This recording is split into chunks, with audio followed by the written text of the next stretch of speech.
I could say it's because it's strong women, blah, blah, blah, blah, and all these characters and da-da-da. I don't know what, I think it's the gore. I think it's the funniness and the gore that really rings true to the vast majority of people. And the soundtrack. Oh, and the soundtrack. The soundtrack is great. Killer. I think it's the acting. I really do though. Like You're right.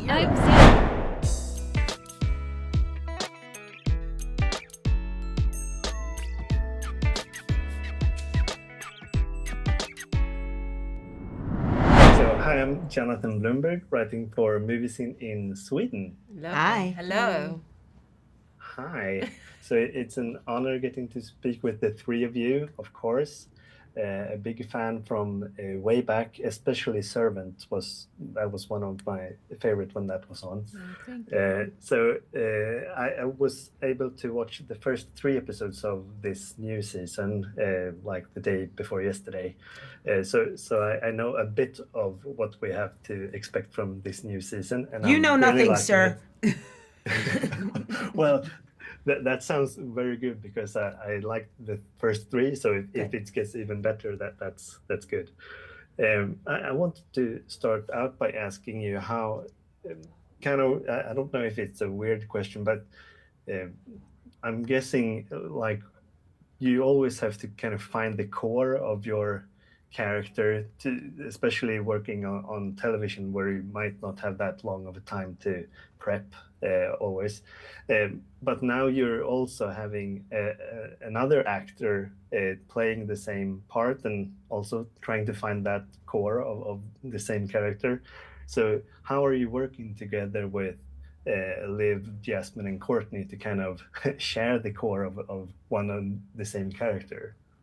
That's a good question. I'll start with Courtney and I don't talk about it at all. I don't really know what she's doing and she doesn't really know what I'm doing.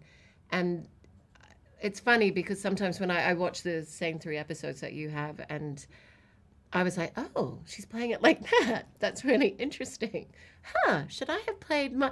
So you do kind of I did look back at how the younger version plays. But in the very beginning, we worked together on physicality and voice and movements. And sometimes Courtney does this eye thing that she just has this magical eye open. And so I sort of tried to incorporate that into Lottie. I don't know if it worked, but I think for this season, I didn't get to work with her as much as I would have liked. Yeah. What about you guys?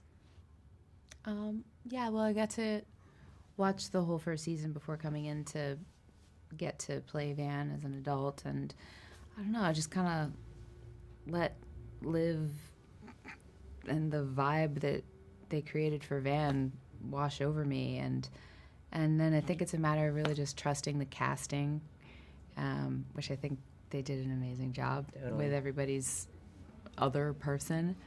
And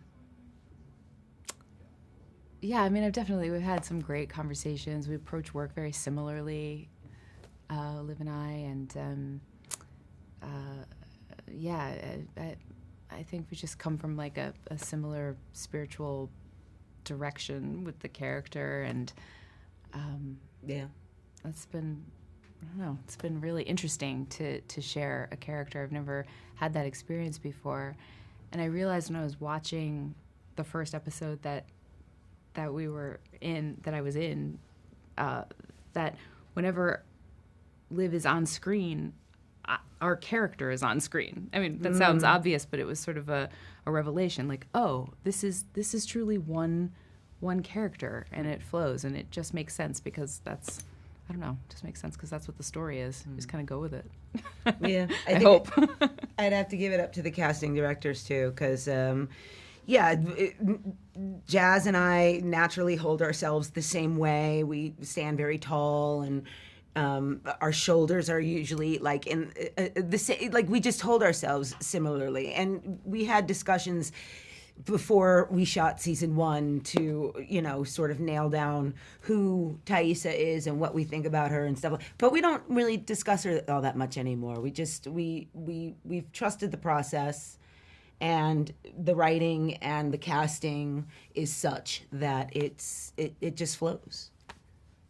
Yeah, and I completely agree. The casting obviously is spectacular here. I really feel like you're doing a good job, but whoever did that behind the scenes deserves some real Judy credit. Libby. Agreed. Yeah. Ginny and Libby. Yeah. Yeah. And I guess that you guys also have to fill in kind of the blanks, the mystery that I'm guessing a lot of the fans of the show are still guessing about. And I don't know, you probably know a bit more than we do since we've shot this season at least. Yeah. But having been on many shows for many years, can you with any kind of hindsight find what made this one pop like it did? Because this one really has. I think it's an awesome concept. I mean, I'd watch it. I think it's a really cool concept. Yeah. I mean, I could say it's because it's strong women, blah, blah, blah, blah, and all these characters and da-da-da. I don't know what, I think it's the gore. I think it's the funniness and the gore that really rings true to the vast majority of people. I And think the soundtrack. Oh, and the soundtrack. The soundtrack is great. Killer. I think it's the acting. I really do You're right, you're I'm right. dead serious. I watched the first season, and honestly, watching everybody's work, it was astounding. It's like here's this group of women killing it, like so good at what they do. All of these amazing actresses, I've respected their careers for so long, and you know the youthful energy, and then you see these like amazing actors who are so good at what they do. I'm like, I think it's the intrigue between the timelines like that. Absolutely. Like you see them in the 90s and then you see them present day, but what happened in between? Yeah. So and then you see the kind of the cogs turning or falling off, the wheels falling off. So what happened, so you're always kind of in between the timelines. Yeah. And I think that's the uniqueness of the I show. agree with that as Yeah. well. And the acting. I agree with And you the as well. acting, sure. And the acting. Yeah, it's a package deal for sure. So thanks a lot for taking the time to speak with me today, and best of luck with the premiere of this third season. Thank you Thank so you. much. Enjoy. Thank you.